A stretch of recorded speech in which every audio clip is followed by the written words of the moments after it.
জীবনের কোনো ক্ষেত্রে হতাশ হওয়ার কোনো সুযোগ নাই। আজকে পারিবারিক ভাঙন বলেন, ব্যক্তি পর্যায়ের আত্মিক ধ্বংসই বলেন, সমাজের বিপর্যয় বলেন, যাই বলেন, পিছনে একটা বড় কারণ আছে। সেটা হলো আল্লাহ থেকে দূরে থাকা মানুষ, আল্লাহ থেকে হতাশ হয়ে যাওয়া। আর এই কাজটা শয়তান করিয়েছে মানুষকে আল্লাহ থেকে দূরে সরানোর জন্য। কিন্তু আল্লাহ রাব্বুল আলামিনের কাছে কেউ যদি যেতে চায়, মন থেকে যদি আল্লাহকে একটা বারও ডাকে, আল্লাহ পাক এক ডাকের মাধ্যমেও তার গুনাহ মাফ করতে পারে। দুজন ব্যক্তির ঘটনা পড়লাম।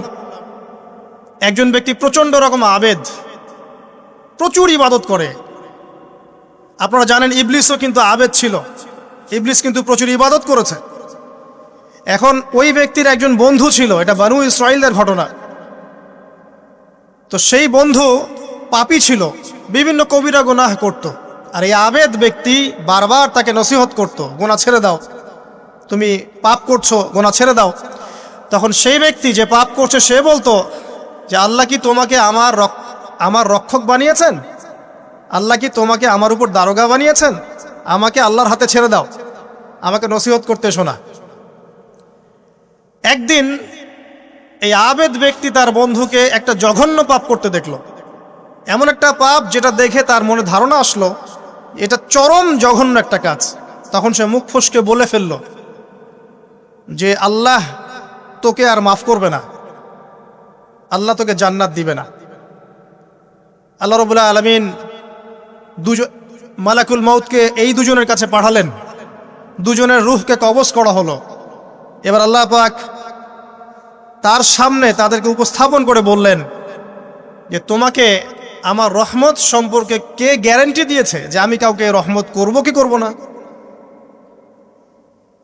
যাও, আমি তোমাকে জাহান্নামে পাঠালাম, ওই ব্যক্তি যে আমার রহমত প্রত্যাশা করেছে আমি তাকে জান্নাত দিয়ে দিলাম। দেখুন, এই হাদিসটা শুনলে মনে হয় বাহ্যিক হয়তোবা মুখের একটা কথার কারণেই সে জাহান্নামে চলে গেল। আসলে বিষয়টা এমন নয়। বিষয়টা আমি আপনাকে বোঝাচ্ছি। বিষয়টা হচ্ছে ইবলিসের মতো। ইবলিস কিন্তু শুধু মন থেকেই বলেনি যে খলাকতানি মিন নার ওয়া খলাকতাহু মিন তিন, আমি কেন তাকে সেজদা করব আদমকে? আদম তো মাটির তৈরি আর আমি তো আগুনের তৈরি। এটা ইবলিসের শুধু মৌখিক স্টেটমেন্ট ছিল না, কারণ কি ছিল? আবা ওয়াস্তাকবারা, সে উদ্ধত হয়েছিল, অহংকার প্রদর্শন করেছিল। ভিতর থেকে ইন্টারনালি সে অহংকারী ছিল, সে আন্ডার এস্টিমেট করে কথাটা বলেছে, শুধু মৌখিকভাবে বলে নাই। কিন্তু ঠিক এই ব্যক্তির ঘটনা এমনই, সে মন থেকে অহংকারী হয়ে উঠেছিল, যদিও বা সে আবেদ ছিল।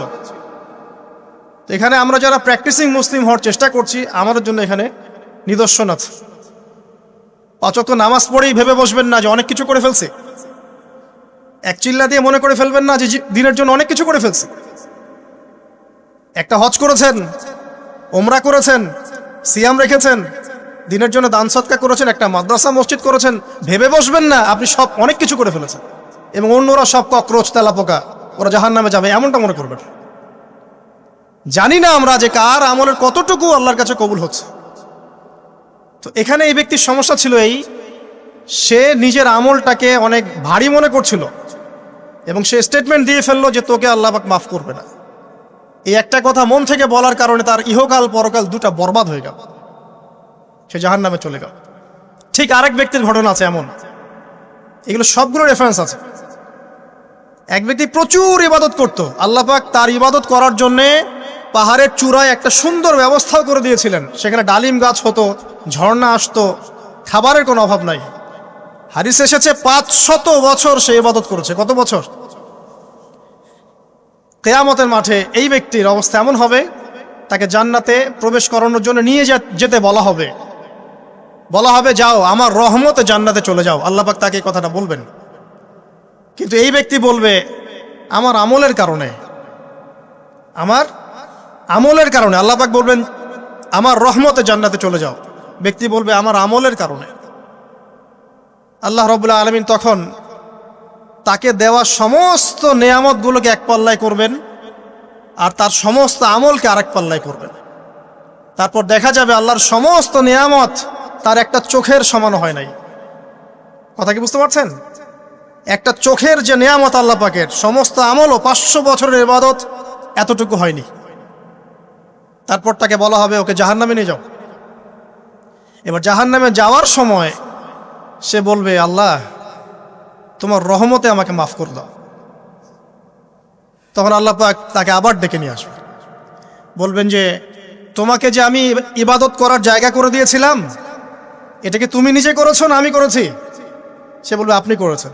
তোমাকে যে আমি সৃষ্টি করেছিলাম, তখন কি তুমি কোন আমল করেছিলে? বলবে না।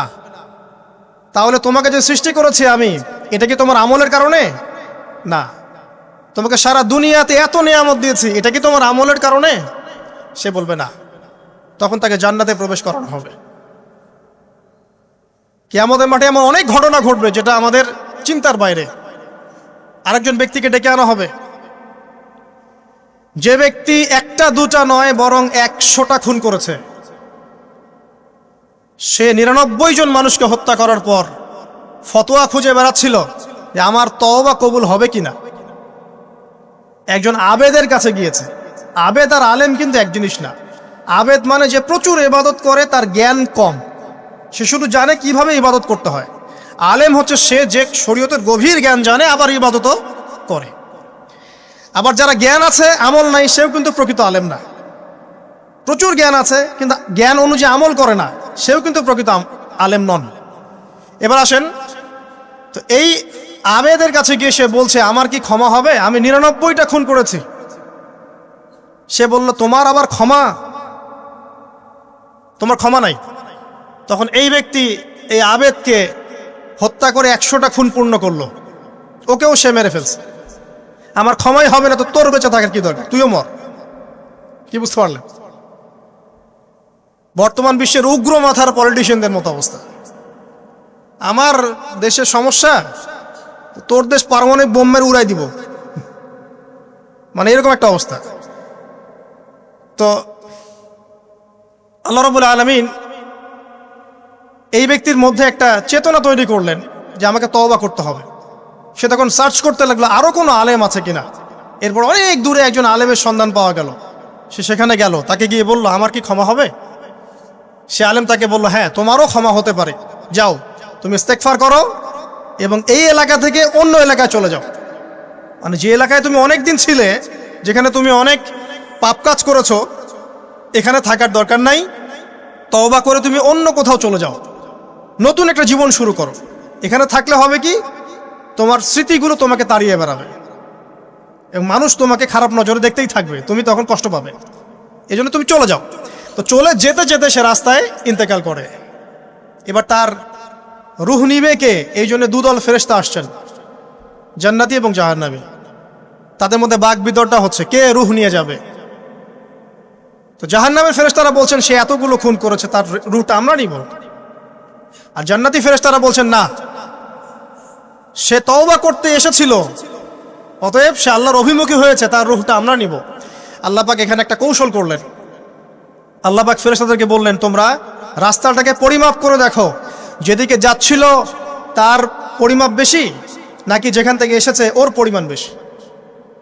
আল্লাহ পাক জমিনকে আদেশ করলেন হে জমিন তুমি প্রশস্ত হয়ে যাও। এবার পরিমাপ করে দেখা গেল সে তওবার দিকে আসছিল, এর পরিমাণটা বেশি।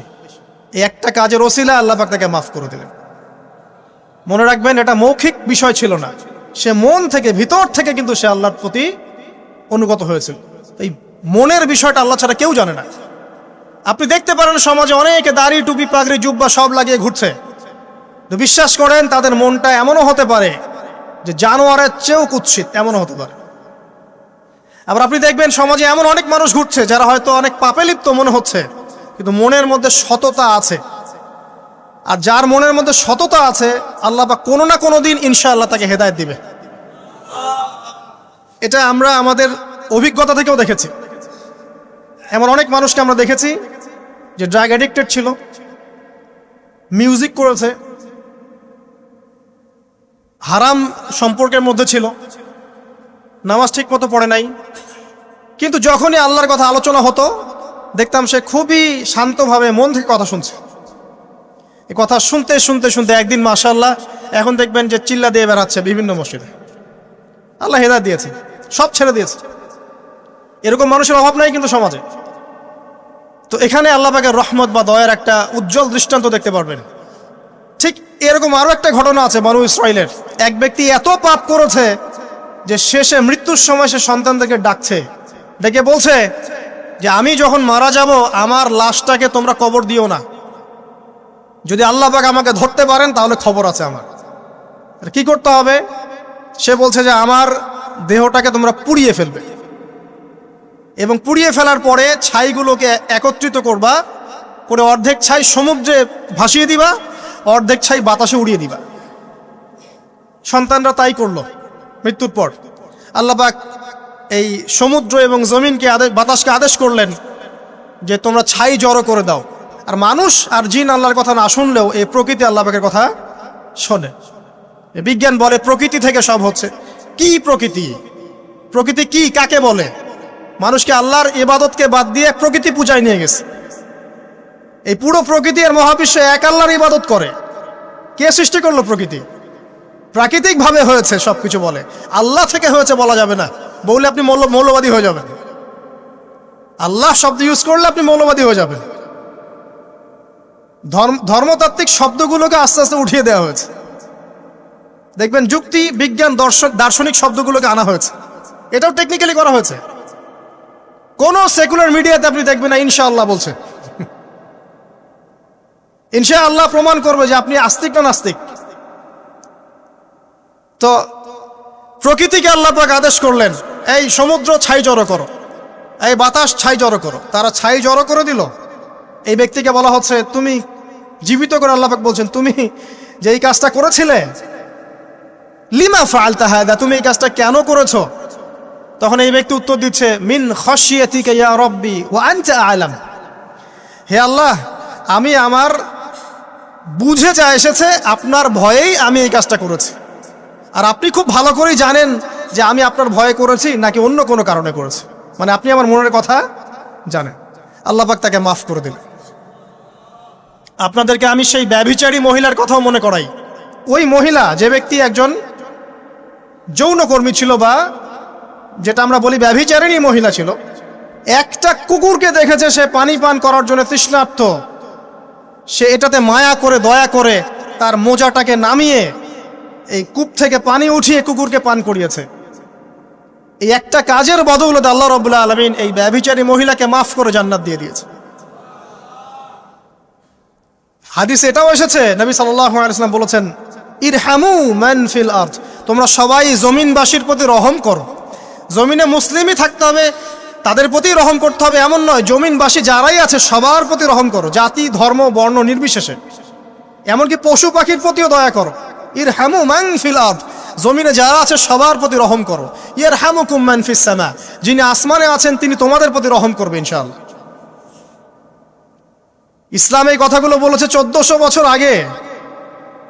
আজকের এই বিশ্বের সোকল্ড এই মডার্ন বিশ্বে, যেখানে মানুষের রক্তের কোনো দাম নাই, সেখানে ইসলাম পশু পাখির অধিকার নিয়ে কথা বলেছে 1400 বছর আগে। কাদেরকে কি শিখাতে আসেন? কোরআন এবং সুন্নাহর বাইরে অভ্রান্ত সত্যের কোনো উৎস আছে? এখানে যা আছে তাই চূড়ান্ত। মানতে চাইলে মানেন, না মানতে চাইলে জাহান্নামে যান, কেউ তো বাধ্য করছে না। লাকুম দীনুকুম ওয়ালিয়া দিন। আল্লাহ পাকের রহমত দেখেন। আরেকটা ঘটনা আছে এমন, একটা বিড়ালকে বেঁধে রেখেছিল এক মহিলা, খাবার দেয় নাই, কষ্ট দিয়েছে। একটা বিড়ালকে খাবার না দিয়ে কষ্ট দেওয়ার কারণে এই মহিলাকে আল্লাহ পাক জাহান্নামে পাঠিয়েছে। এরকম কত ঘটনা আছে। এই ঘটনাগুলো হাদিসের পাতায় বর্ণিত আছে। কোরআনে কি বলছে দেখুন। কোরআনের আমি কয়েকটা পয়েন্ট আপনাদেরকে খালি বলছি, এটা নিয়ে আমি সকালে ভাবছিলাম। আল্লাহ পাক আদম আলাইহিস সালামকে সৃষ্টি করেছেন আমরা সবাই জানি, কিন্তু আল্লাহ পাক সূরা সদের মধ্যে বলছেন ইবলিসকে, হে ইবলিস, তোমাকে কিসে বারণ করলো আদমকে সেজদা করতে, যে আদমকে আমি নিজের হাত দিয়ে সৃষ্টি করেছি। আল্লাহ রাব্বুল আলামিন যে আমাদেরকে এত যত্ন করে ভালোবেসে সৃষ্টি করেছেন, এটা কি আল্লাহ পাকের দয়ার নিদর্শন নয়? মহাবিশ্বের অন্য কোনো মাখলুক সৃষ্টির ব্যাপারে আল্লাহ পাক বলেন নাই খলাকতু বিয়াদাই, আমি নিজ হাতে তাকে সৃষ্টি করেছি। শুধু সৃষ্টি নয়, সৃষ্টি করার পর আল্লাহ পাক তাকে সমস্ত নাম শিক্ষা দিয়েছেন। এই যে জ্ঞান শিক্ষা দেওয়া, জ্ঞান, এটা আল্লাহ পাকের সবচেয়ে বড় নিদর্শনগুলোর মধ্যে অন্যতম। এবং আল্লাহ পাকের সবচেয়ে বড় দয়া, আমার মত এটা, মানব জাতির উপরে আল্লাহ পাকের সবচেয়ে বড় দয়াটা হচ্ছে কি জানেন?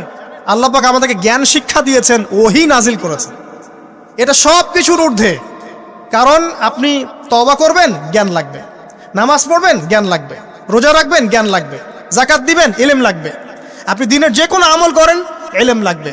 জান্নাত জাহান্নামের পথ খুঁজে পেতে হলে ইলম লাগবে। দেশ চালাবেন, ইলম লাগবে।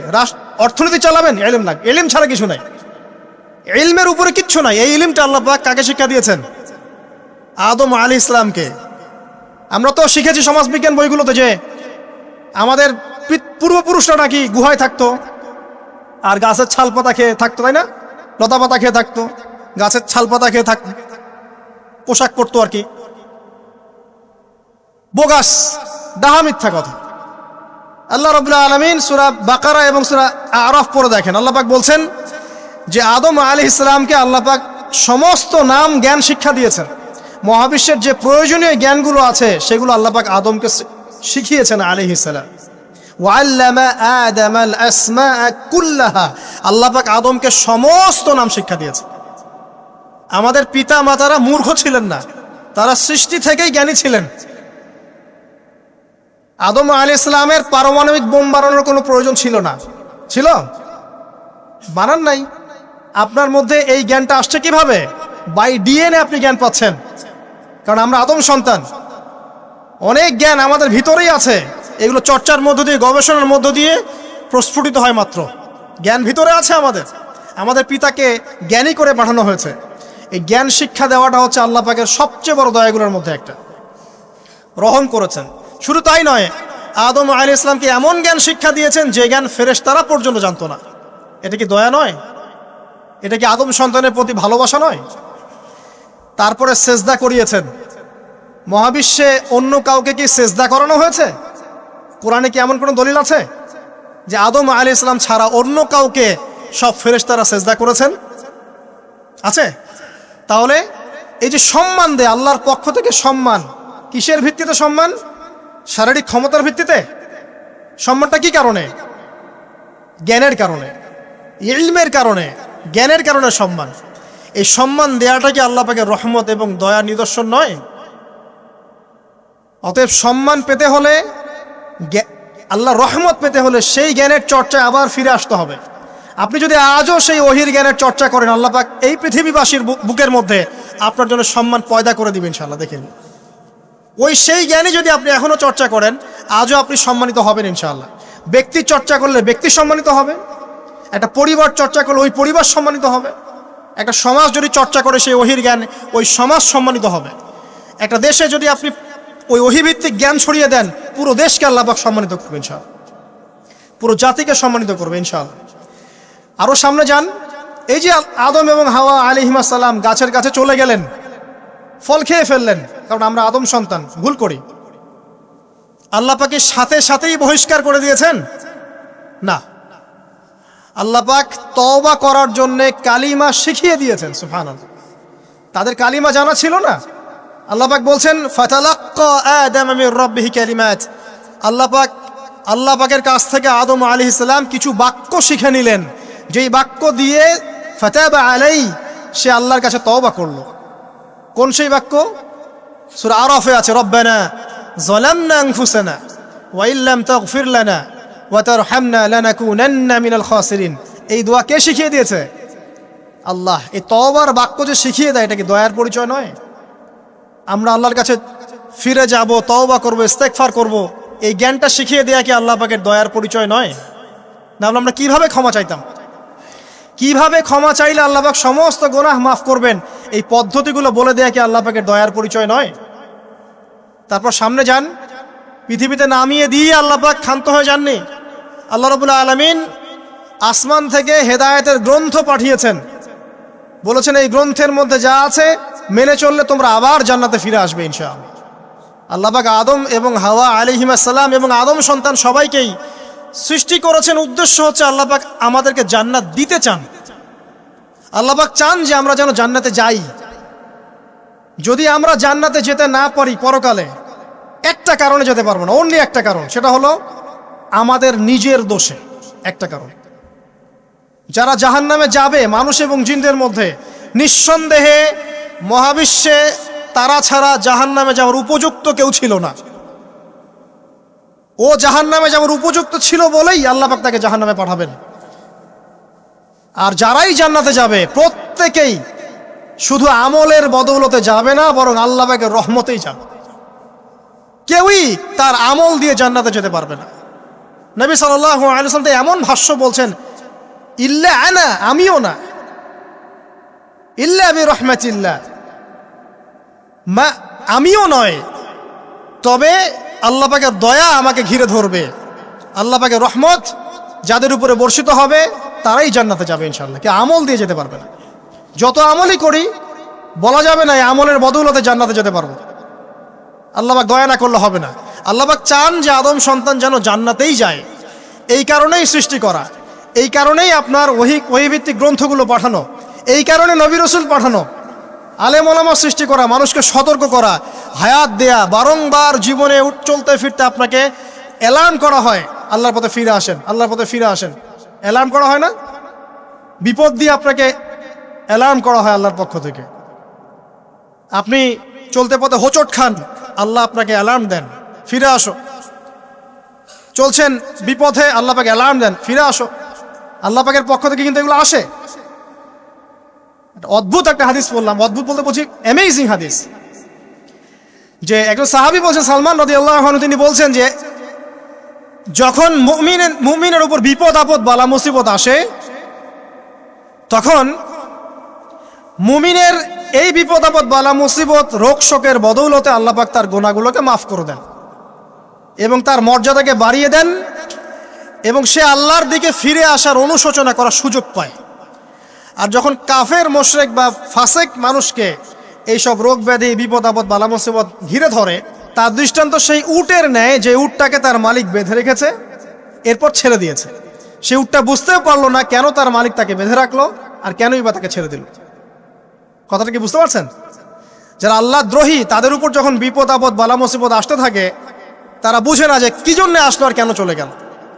কিন্তু মুমিন ব্যক্তি যারা মুসলিম, আল্লাহর অনুগত, তাদের বিষয়টা হচ্ছে এমন বিপদ আপদ বালা মুসিবত রোগ ব্যাধি তাদেরকে আল্লাহর দিকে ফিরিয়ে নিয়ে আসবেন ইনশাআল্লাহ। দেখুন, এই যে পৃথিবীতে নামিয়ে দেয়া, এরপর আল্লাহর পক্ষ থেকে ঐশী গ্রন্থগুলো পাঠানো, নবী রাসূল পাঠানো, আলেম ওলামা পাঠানো, আপনাকে হায়াত দেয়া, আপনাকে রিজিক দেয়া, এই শ্বাস নেওয়ার ক্ষমতা দেয়া, আপনাকে জ্ঞান বুদ্ধি দেয়া, বিবেক দেয়া। এই যে একটু আগে তেলাওয়াত করলো শুরুর আগে নবী মুসা আলাইহিস সালামের ঘটনা, বনু ইসরাইল একটার পর একটা অবাধ্যতা করেই গেছে। আল্লাহ পাক তারপরেও তাদের কাছে নবী পাঠিয়েছেন, নবী মুসাকে পাঠিয়েছেন। ফেরাউনের মতো জালেম শাসকের হাত থেকে বনু ইসরাইলকে আল্লাহ পাক উদ্ধার করেছেন। এটা কি দয়ার পরিচয় নয়? নবী মুসা আলাইহিস সালাম গাছের নিচে বসে আছেন, খাবার নাই, বাসস্থান নাই, কিচ্ছু নাই, বরং তার গায়ে একটা অপবাদ দেওয়া হয়েছে যে তিনি নাকি একজন মানুষকে খুন করেছেন, অথচ তার ইন্টেনশন সেটা ছিল না। তিনি একটা ঘুষি দিয়েছেন লড়াই থামানোর জন্য, ওই এক ঘুষিতেই সেই ব্যক্তি ডেড। এবার তিনি গাছের নিচে বসে দোয়া করছেন, রব্বি ইন্নী লিমা আনজালতা ইলাইয়া মিন খায়রিন ফাকির, আল্লাহ আমি নিঃস্ব অসহায় হয়ে এখানে বসে আছি, তুমি আমার উপর তোমার যে রহমত পাঠাবে আমি তার ভিখারি হয়ে বসে আছি। দোয়া করার সাথে সাথেই ওই শুআয়ব আলাইহিস সালামের মেয়ে হেঁটে হেঁটে চলে আসলো। তিনি স্ত্রী পেলেন, তিনি শ্বশুর পেলেন, একজন নবী পরিবার পেলেন, বাসস্থান পেলেন, চাকরি পর্যন্ত পেলেন। 8 বছর তিনি রাখালি করেছেন শুআয়ব আলাইহিস সালামের ফার্মের মধ্যে। দয়া মুহূর্তেই চলে আসবে, শুধু আল্লাহর দিকে অভিমুখী হলেই হয়, এগুলো দয়া। আইয়ুব আলাইহিস সালামের কথা মনে আছে না? দীর্ঘদিন রোগে ভুগছেন, দীর্ঘদিন রোগে ভুগছেন, চিকিৎসা হচ্ছে না, ভালো হচ্ছে না, শেফা হচ্ছে না। এখানে যারা আধ্যাত্মিকত্ব নিয়ে পড়াশোনা করেন, লেখালেখি করেন, তারা বলেছেন তাদের কিছু কিতাবের মধ্যে, রোগটা যখন এমন একটা পর্যায়ে চলে আসলো যে তিনি জিহ্বাটা নড়াতে পারছেন না, কারণ তিনি আল্লাহ পাকের জিকির করতে প্রচণ্ড ভালোবাসতেন। এক পর্যায়ে রোগটা এমন একটা জায়গায় চলে আসলো যে জিহ্বাটা তিনি নড়াতে কষ্ট হচ্ছে। তখন গিয়ে তিনি বলছেন, রব্বি আন্নী মাসসানি আদ-দুররু ওয়া আনতা আরহামুর রাহিমিন, হে আল্লাহ আমাকে কষ্ট স্পর্শ করেছে, আর তুমি তো ক্ষমাকারী এবং রহমকারীদের মধ্যে সর্বশ্রেষ্ঠ রহমকারী। আমি জিকির করতে পর্যন্ত পারছি না, আল্লাহ আমার রোগটা শেফা দিয়ে দাও। বলার সাথে সাথে আল্লাহ রাব্বুল আলামিন প্রস্রবণ ঝর্ণা তৈরি করলেন, এখানে গোসল করো, শেফা হয়ে গেল। এগুলো কি রহমতের পরিচয় নয়? এখানে এক শ্রেণীর স্কলার এমনও বলেছেন, আজকে আমরা যারা বাহ্যিক সৌন্দর্য নিয়ে বেশি গর্ব করি আর কি, আত্মিক সৌন্দর্যের চাইতে বাহ্যিক সৌন্দর্য নিয়ে যারা বেশি গর্ব করি, যদি আল্লাহ পাক আমাদের পোশাকটাকে পরিবর্তন করে দেন, আত্মাটাকে দেহের পোশাক দেন আর দেহটাকে আত্মার পোশাক বানায় দেন, তাহলে দুর্গন্ধে কি আমাদের সামনে আসতে যাবে না। কথা আপনারা বুঝতে পারছেন না? আইয়ুব আলাইহিস সালামের আত্মাটা ছিল পবিত্র, পরিশুদ্ধ, তার দেহের মধ্যে রোগ হয়েছিল। আর এই পুরো বিশ্বের ম্যাক্সিমাম লোকের মানুষের রোগ এখন আত্মায়, দেহে নয়। আবার বলছি, হয়তো বুঝতে পারছেন না। আইয়ুব আলাইহিস সালামের রোগটা হয়েছিল দেহে, বাইরে। তার আত্মা ছিল পবিত্র, পরিশুদ্ধ আত্মা। দেহের রোগের একটা পর্যায়ে যখন জিহ্বাটায় ইফেক্ট হলো, তখন জিকির করতে তার কষ্ট হচ্ছে, তখন তিনি দোয়া করছেন, আল্লাহ আমার এই রোগটাকে শেফা দিয়ে দাও। আর এখনকার পুরো জেনারেশন, এই সভ্যতার রোগ হচ্ছে ভিতরে, আত্মায়। দেহের রোগের চাইতে এদের আত্মার রোগটা বেশি। এখন এই আত্মাটাকে যদি দেহ বানিয়ে দেওয়া হয় আর দেহটাকে আত্মার পোশাক পরিয়ে দেওয়া হয়, দুর্গন্ধে কেউ সামনে আসতে চাবে না এখন। তাই আইয়ুব আলাইহিস সালামের সেই দোয়া এখন আমাদের বেশি করা উচিত। রব্বি আন্নী মাসানিয়া দুররু ওয়া আনতা আরহামুর রাহিমিন। আল্লাহ, আমাদের আত্মায় রোগ এসেছে, এটাকে তুমি শেফা দাও। দেহের রোগ লেস ইম্পর্টেন্ট, আত্মার রোগটা বেশি ইম্পর্টেন্ট। এরকম নিদর্শন কোরআনের পাতায় পাতায় ছড়িয়ে আছে। আসহাবুল কাহফ, পুরো সমাজ ওদেরকে মেনে নিচ্ছে না, গুহায় চলে গেলেন, ঘুম পাড়িয়ে দিলেন আল্লাহ পাক। 309 বছর। কত বছর? 309 বছর একটা দোয়ার বদৌলতে। তারা বলেছিল, রব্বানা আতিনা মিন লাদুনকা রাহমা ওয়া হাইয়্যি লানা মিন আমরিনা রাশাদা। আল্লাহ পাক শুধু ঘুম পাড়িয়ে রাখলেন না, তাদের মধ্য দিয়ে আল্লাহ পাক পুরো একটা সভ্যতাকে হেদায়েত করে দিলেন। আলহামদুলিল্লাহ। যে সভ্যতা বিশ্বাস করতো না যে পরকাল বলে কিছু আছে, দাকিয়ানুস বাদশার সেই জুলুম থেকে আল্লাহ পাক এই 10 জন বা 9 জন যুবককে বাঁচালেন, ওদেরকে কিয়ামত পর্যন্ত কোরআনের পাতায় স্থান দিলেন, নিদর্শন বানালেন, এবং তাদের মধ্য দিয়ে একটা পুরো সভ্যতাকে হেদায়েত দিলেন। সুবহানাল্লাহ। যেখানে যাবেন এই নিদর্শন। আর কার কথা বলবো? যুলকারনাইন, মনে আছে? কোন সূরা আছে যুলকারনাইনের কথা? সূরা কাহফ। আল্লাহ পাক তাকে এমন রহমত করেছিলেন যে মাশরিক মাগরিব, মানে পূর্ব পশ্চিম পর্যন্ত তাকে রাজত্ব দিয়ে দিয়েছে। আজকে তো আমরা এই সামান্য একটু ক্ষমতা পেলেই আমাদের কেউ চেনে না, গায়ে হাতি দেওয়া যায় না, ঠিক আছে? মানে তখন সে নিজেকে মনে করে যে সে এই পৃথিবীর সবকিছু, বাকি মানুষ আর মানুষ না। ক্ষণস্থায়ী সামান্য একটু ক্ষমতা দিয়ে দেখবেন আমাদের অবস্থা খারাপ। আমাদের এই যে জীবন, আমাদের রিজিক, আমাদের পরিবার, আমাদের সুস্থতা, আমাদের জ্ঞান, আমাদের সমাজ বলেন, রাষ্ট্র, আমাদের অর্থনীতি, এই বিশ্ব, এই সব কিছুই একটা বিষয়কে কেন্দ্র করে টিকে আছে। শুধুমাত্র একটা বিষয়ের সাথে এই পুরো মহাবিশ্ব সম্পর্কিত। আমাদের জীবনের প্রতিটা বিষয় শুধুমাত্র এবং শুধুমাত্র আল্লাহ পাকের রহমতের উপর টিকে আছে। আল্লাহ পাকের রহমত আমাদের ব্যক্তি জীবন, পারিবারিক জীবন, আমাদের দেহ, আমাদের মন, আমাদের জ্ঞান, অর্থনীতি, ব্যবসা বাণিজ্য, আমাদের রাষ্ট্র, সব কিছুর মধ্যে শুধুমাত্র আল্লাহ পাকের রহমত দিয়ে ভর্তি। আল্লাহ পাকের রহমতের এত বিশাল সমুদ্র, যেটা উপলব্ধি করার ক্ষমতা আমাদের নাই। আমরা যদি সবাই ঠান্ডা মাথায় একটা বার খালি ভাবতে বসি, সবাই যার যার জায়গা থেকে ভাবি যে আল্লাহ পাক আমাদেরকে কি কি রহমত দিয়ে রেখেছেন, কি কি নিয়ামত দিয়ে রেখেছেন। ওয়া ইন তাউদ্দু নি'মাতাল্লাহ লা তুহসুহা। তোমরা যদি আল্লাহ পাকের নিয়ামত গণনা করা শুরু করো, কোশ্চিনকালেও গুণে শেষ করতে পারবে না। আল্লাহ পাক সূরা জুমারের মধ্যে বলেছেন, কুল ইয়া ইবাদিয়াল্লাযীনা আসরাফু আলা আনফুসিহিম। হে নবী, আপনি বলে দিন, আমার বান্দাদেরকে বলে দিন যে হে আমার বান্দারা, তোমরা যারা তোমাদের নফসের উপরে জুলুম করেছো, সুদীর্ঘকাল নামাজের খবর ছিল না, যাকাত দিইনি, হজ ফরজ হয়েছিল করি নাই, সওম রাখিনি, আল্লাহর দিন এগিয়ে নেওয়ার কোনো চেষ্টাই করি নাই, সুদীর্ঘকাল হারাম খেয়েছেন, ঘুষ খেয়েছেন, জেনা করেছেন, বাদ্যযন্ত্র বাজিয়েছেন, অশ্লীলতা এর মধ্যে ডুবেছিলেন, মাদকদ্রব্য সেবন করেছেন সুদীর্ঘকাল। তোমরা যারা নিজেদের নফসের উপর জুলুম করেছ, লা তাকনাতু মির রাহমাতিল্লাহ, তোমরা আল্লাহ পাকের রহমত থেকে নিরাশ হয়ে যেও না। তোমরা আল্লাহ পাকের রহমত থেকে নিরাশ হয়ে যেও না। ইন্নাল্লাহা ইয়াগফিরুয যুনুবা জামিআ, আল্লাহ পাক চাইলে সমস্ত গুনাহ মাফ করতে পারেন। ইন্নাহু হুয়াল গফুরুর রহিম, তিনি হচ্ছেন পরম করুণাময়, অসীম দয়ালু। আমি আলোচনা সামনে নিয়ে যাওয়ার আগে আরেকটা বিষয় বলে রাখতে চাই। এই আলোচনাকে একপাক্ষিকভাবে, একপেশেভাবে বুঝে নেওয়ার কোনো সুযোগ নাই। আল্লাহ পাক যেমন পরম করুণাময়, অসীম দয়ালু, ঠিক একইভাবে আল্লাহ রাব্বুল আলামিন শাদীদুল ইকাব, কঠিন শাস্তি দাতাও বটে।